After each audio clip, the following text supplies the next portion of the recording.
Hey y'all, hey, it's JJ Conway. Welcome to Building Wealth Together, where our goal is to help you walk in abundance and leave a legacy. It's Mindset Monday, where we take the best teachings on mindset, motivation, and leadership and apply them to your life. This helps you get past the past and grow forward into abundance. Let's get into it. Hey everybody, it's JJ and I'm super excited to be here with you today. I am in Atlanta, Georgia. I'm here for John Tallarico's breakthrough event featuring the one, the only Les Brown. Now I know my sound quality is probably not the best, but I also know that a lot of times it's more important to capture the emotion of the moment than it is to go back to the studio and wait for everything to be sterile and perfect. It's better to get things done than to wait for them to be perfect, right? So I'm excited to be here, and I had my flight was delayed, my car broke down. I mean, like all the different things that it sounds like it's like I moved to Texas and then my life became a sad country song, right? But I just thought about how there's so many obstacles that we really, really, really have to break through. And when you have a dream and you have a goal, you've got to break through.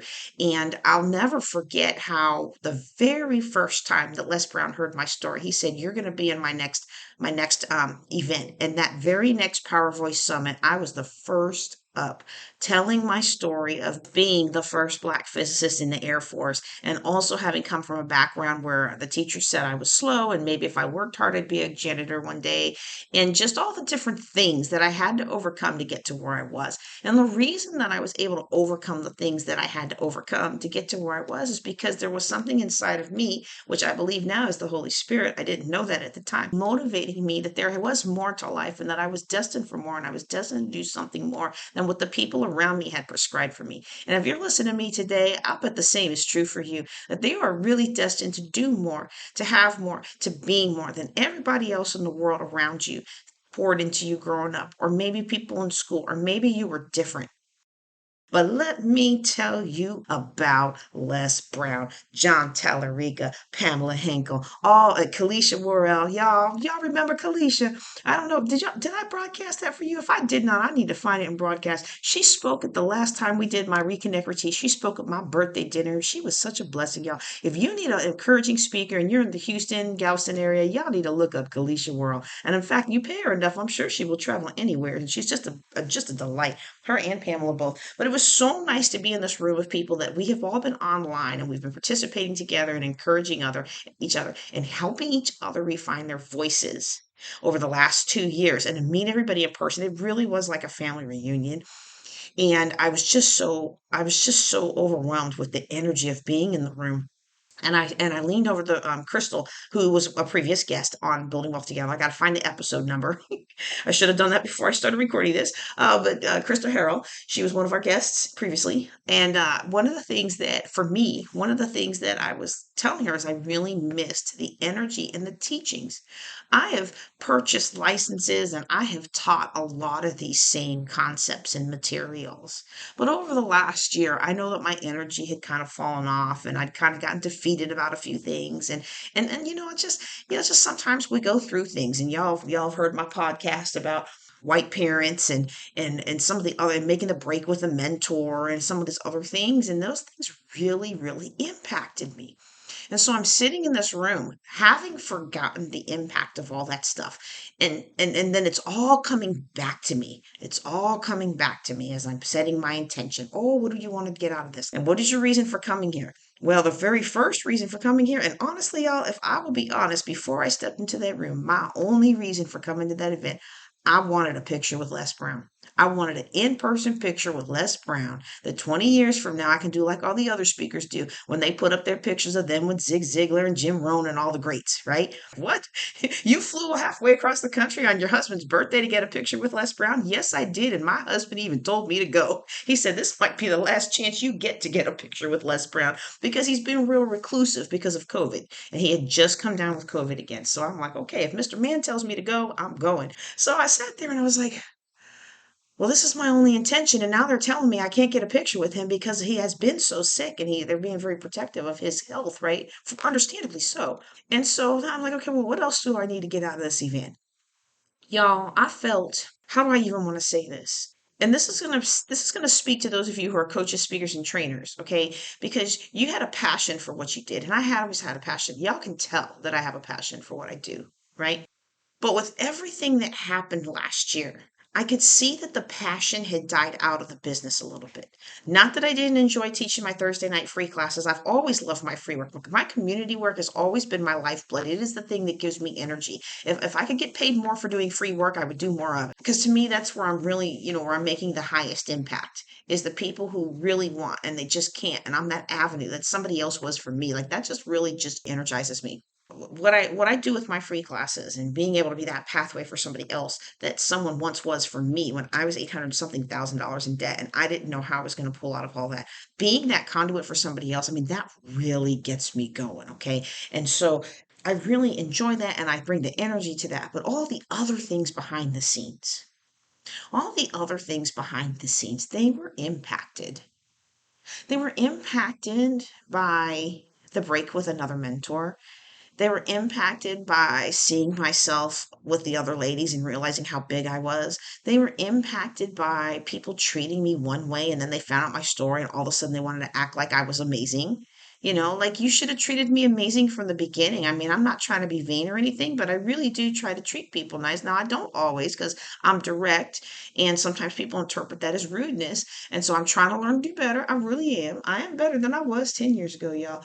But so sometimes people don't perceive my care and they don't perceive how much I want them to succeed, right? And they don't perceive the love that I have, but it's there, right? And so that part I get. But when you treat people like they're worthless, and then all of a sudden you hear this amazing story about them, and you're like, oh well, now I want to have you on my show, and now I want your phone number, and now I want this and that and the other, and I'm like, the last 2 days, you treated me like you didn't want to be bothered with me when I tried to say hi to you. I'm sorry. I'm not petty, but I don't forget that.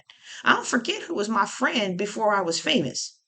You know what I'm saying? I don't forget who was my friend before I was famous. That doesn't mean I won't be friends with you now, but if you kicked me to the curb when I wasn't nobody, oh, let me tell you something. I'm not gonna say no. You want to invite me to dinner? We can go hang out. We can go on the cruise together. We can go have a good old time together. But it'll take you a long time to be in my inner circle if you treated me like dirt when all you thought I was a slow kid who was never gonna be nothing. Okay, let me get off of that and get back to Les Brown. So anyway, I'm sitting in this event and they're like, okay, give us three, what's your three intents? What's your three intents for being here? My only intent for being here was to get me a picture with Les Brown. But I got two other slots. I got to come up with two other things. And I was like, well, I'm looking around the room and it's only peers. And I'm like, well, I don't think anybody's really going to be able to help me with this. But if there was one problem in my business that I really feel like would take me to the next level to solve, it would be the image issue. And so I wrote that down. Like, if there's any one thing that I'd like to solve in my business, I would like to walk in the room and look like the kind of person that you should treat like they're somebody from day one, from moment one, from second one. I feel like whatever the disconnect is between how I show up and how other people show up, I feel like that's impacting my business.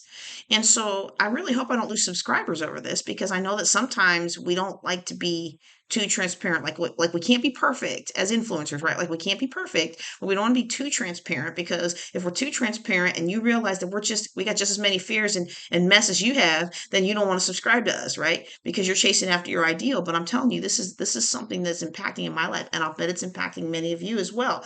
That there is something there that I haven't really noticed before or I haven't really paid attention to because the level of success that I had attained balanced out any negative effect. But now I'm moving in higher circles. And when you're moving in higher circles, you got to do more.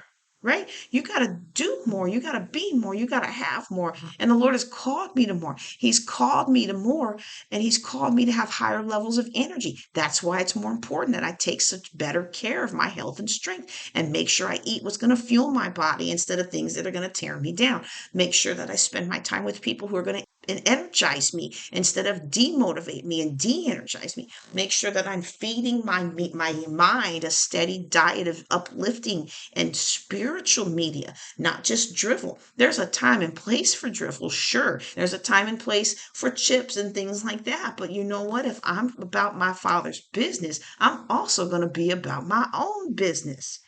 And so it's time for me to up level. And if you ask me what was the one thing that I needed to get over, that was the one thing that I really needed to get over. And so I'll talk about that in another podcast because I really feel like I did break through on that. Like not to say that everything changed in one day, but my feelings about it changed. And when my feelings about it changed, the presentation of my body changed. So I'll leave it at that, but we'll talk about that in more depth in another thing. And so if you're not already signed up for my self image class, I want you to go ahead and get signed up for that now because we're getting ready to start pre-selling it. And when we launch it, unlike previous classes where everything was taught online and everybody could, you couldn't have lifetime access, but you could at least watch it. We're not teaching all the lessons to that class online. Only a couple of them are going to be online, and the rest of the real juiciest stuff is going to be behind the scenes. So you want to go ahead and sign up for that class because that's when we're gonna talk about this. So let me get round the station now. We'll go and talk about Les Brown. So I'm in this thing and I said, okay, if there's anything I need to change my business, it's that. So what are my goals? I came to get my picture with Les Brown.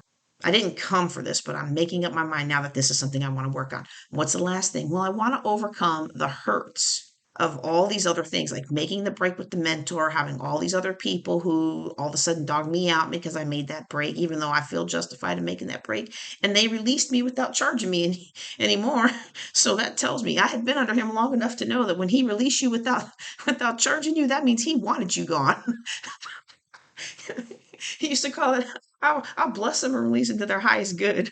I said, oh, he was waiting for me to leave. And sometimes life is like that. Sometimes people are treating you bad and you're being so loving and so caring and you're doing everything that you can to help them and you're doing everything you can to turn the other cheek and to be an example of God's love for them. And they're actually treating you bad because they're trying to make you leave without them having to tell you, get out of my life. So let this be an encouragement to you. This is not where I was planning on going when I started recording this podcast, all right? But let this be an encouragement to you to really analyze the friendships, the relationships, the userships that you have in your life and determine whether some of these people who are giving you grief are giving you grief, not because they're people who just need you to love on them a little bit more, not people who are giving you grief because they just don't know a better way and the Lord has sent you to help them. They may not just be giving you grief because they are a wayward son and this is your time and place to minister to them and bring them unto the Lord. It could very well be that they know exactly what they're doing and they're treating you like dirt. They're treating you like you're worthless. They're treating you like you don't belong. They're treating you like you're not good enough. They're treating you like you ain't nothing, never gonna be nothing because they want you out of their life and they're too coward to say go away. Or they don't like you, but they like the benefits you come with. So let's go ahead and evaluate that. But that was the situation I was in with this mentor. How do I know I was in that situation? Again, I had been mentored by this person for almost 10 years. I had heard enough of their stories of how they released people they couldn't stand. Everybody else gets a bill. So I put those three things down because it was not just him, but it was also making a break with my family and all these other things that, sometimes you don't want to take that step and it can be a courageous step, but you don't ever want to be wrong, right? Like I don't, it's funny. I listen to a lot of Dr. Laura and you have the meddling moms and dads who like meddle in their Gen X or Gen Z kids' lives and millennials kids' lives, and they don't ever want to like admit that their kid actually grew up and became their own person, right? So you have that side of it. But then a lot of times you have the young person call in and they're like, well, she's like, well, you're not being respectful of your parents and you're not treating them right. And I really believe that when the Bible says honor your mother and father, it's the first commandment with promise. It's the first commandment that says if you do this, you'll get that. And that commandment is if you honor your mother and father, you have a long, rewarding, and satisfying life. Well, I don't want to cut my life short because I have an irritation with you. But the thing is with all the injuries that I have and all of these situations that I've been in, and especially the health concerns, but also my desire to make sure that my kids do not repeat the same cycle of abuse that I repeated, right? Like I don't want my kids to grow up with abuse thinking that's normal and they go out and get them a partner who then does the same thing to them. And then when they're in their 30s, they end up divorced and having to rebuild their life. Like that's a cycle that needs to end. And I want it to end with me. And I'm going to use everything in my power to end that cycle. Right. And so for me, I've had to make a break with family members who I feel like all they ever bring into my life was negative energy, toxicity. And then when I try to clear their air, they say things like, well, I just like being mean to you. Okay, well, you like being mean to me. You can do that from a distance. I can love you from a distance because I love myself enough that I don't want that kind of energy around me. Okay. And so, but even though I can make that decision and my life is so much more peaceful, there's always that little part of me that's like, well, am I doing enough? Am I being enough of God's love? Because God's love doesn't mean you let people walk all over you. God's love doesn't mean you let people use you as a toxic waste dump, right? That's not God's love. People didn't use Jesus as a toxic waste dump. Jesus was not everybody else's landfill. Now, they came to him with problems. They came to him from problems and they walked away with solutions. People coming to you with problems and they're walking away empty handed because they're dumping all their waste on you and walking away free. That is not God's love.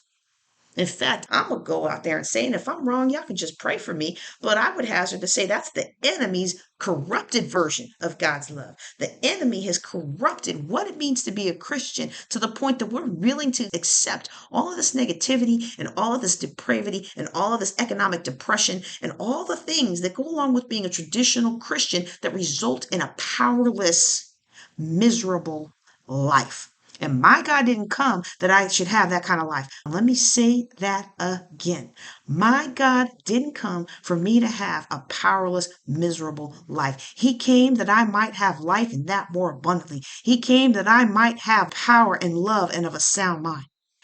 And yet, what do we see in Christianity today? Now, look, I didn't get on here to preach today, but sometimes it just comes out. But what do we see in Christianity today? We see a whole lot of people in bondage, just depressed and anxious. And even the music is reflecting that. I'm gonna get to Les Brown in a second, y'all. I'm gonna get to Les Brown in a second. I'm gonna get on this point because somebody needs to hear this today. When I was looking for songs to update my playlist for the tailgate, so many of the Christian and gospel songs out there, all these songs about all the things going wrong in our life, and there was not enough praise, there was not enough power, there was not enough encouragement. It was life stinks, life stinks, life stinks. Thank God one day he's gonna save me.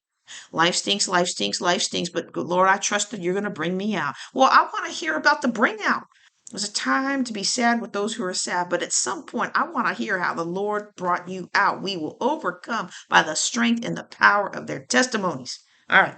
So here I am at this event. John Tallarico's putting on a fantastic event, and I'm just like, wow, it's opening up my eyes about some things, and I'm really being in this energy and being around people who really want to improve their lives and help the lives of others. And that's really the first step, y'all. If you don't have a good crew around you, you need to get out there to my Facebook group, Building Wealth Together. You need to be connected with me. You need to come on Thursday night classes, and you need to let us put a hedge of love around you, love and elevation energy around you to help you uplift in your life. Because maybe you're an overachiever and you grew up in a family of underachievers, or maybe you're somebody who was called for something, but didn't nobody around you even know that it was possible to be something.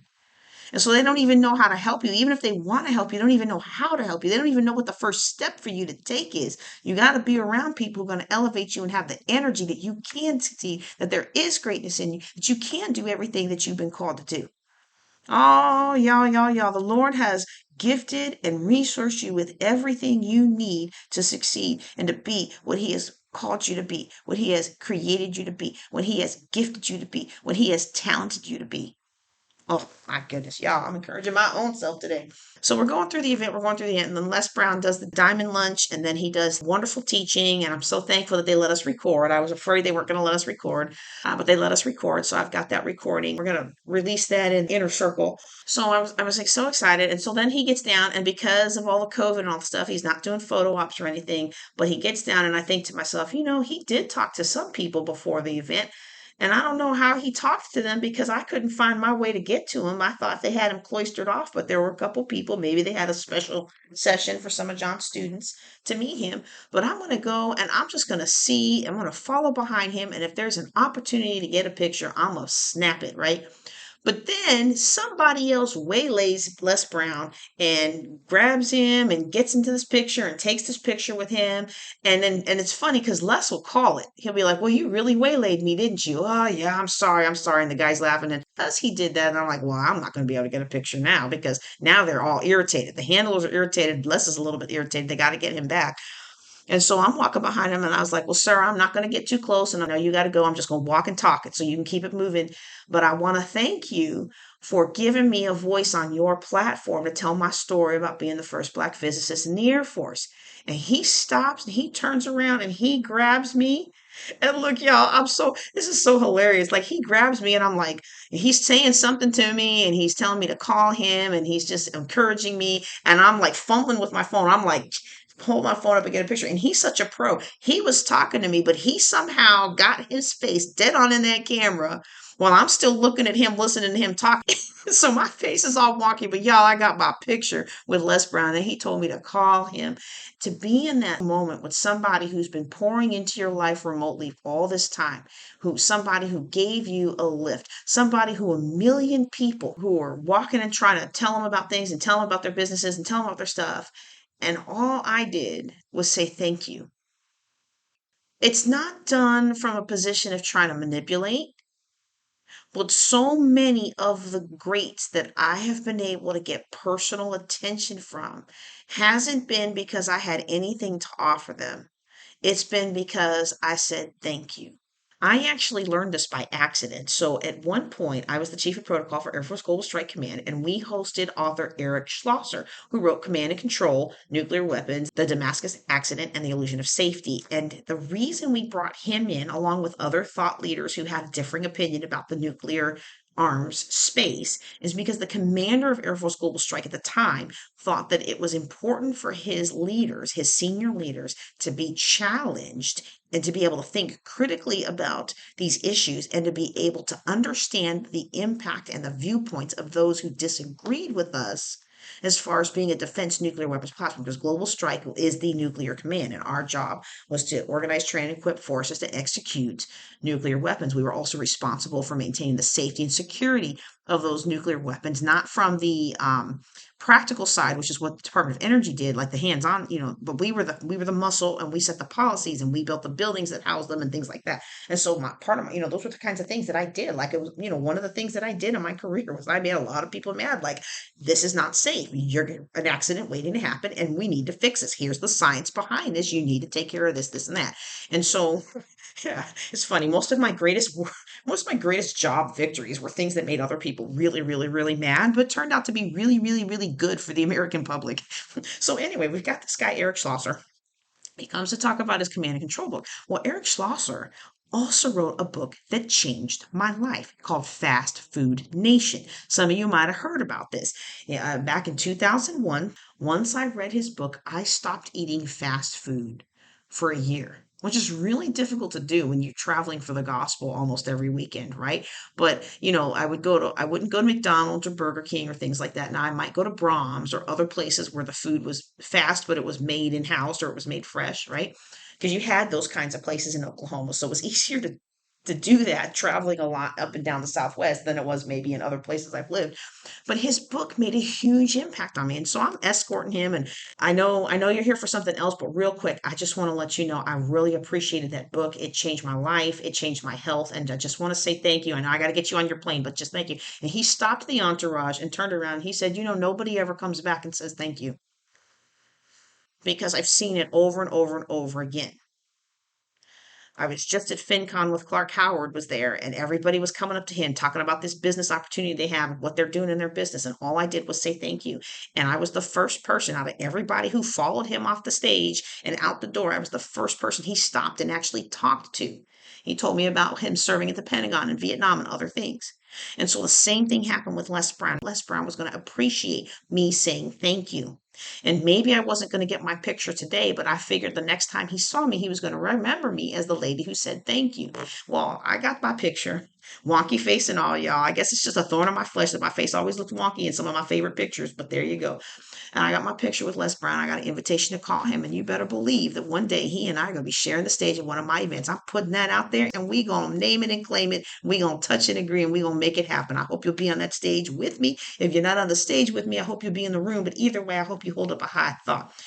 I want you to be encouraged today that the life that you're living right now, whether it's everything you've ever wanted, like right now, I'm living the dream, whether it's still a work in progress, like you know you've done as much as you can do and there's just so much more to do, or whether you're in a hot mess and you don't know how to see your way through, I want you to be encouraged that you can have every ounce of the abundance that God has called you to.